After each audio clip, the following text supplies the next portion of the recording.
Hello world, this is RandomFIX, and today I'm going to be showing you how to change out your windshield wiper on this 2013 Honda Insight.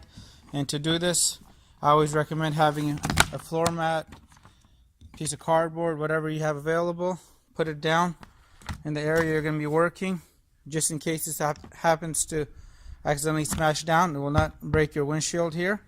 And to do this, you're going to go ahead and need a flat tip screwdriver. I'm using a body trim piece remover. I'm going to do this one-handed for you guys. So you want to come right underneath here and you want to flip up on this little trim piece. Lift that out of your way. Now push the windshield wiper down like that, and now this will just slide out.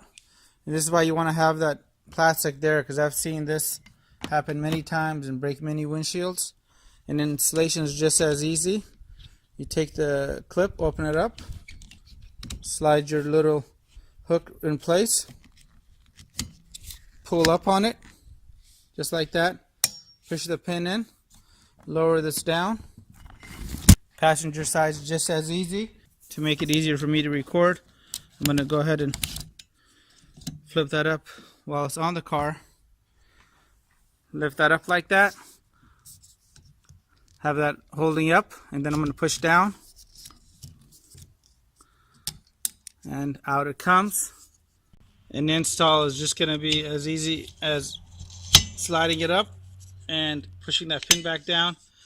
If your vehicle has an arm like this, but it doesn't have one of these connectors like the one I'm showing you guys in the video, check the description box below, and I'll have a different video for you on how to do that. Let me know if you guys have any comments. Hit the subscribe button, and I really appreciate your continued support.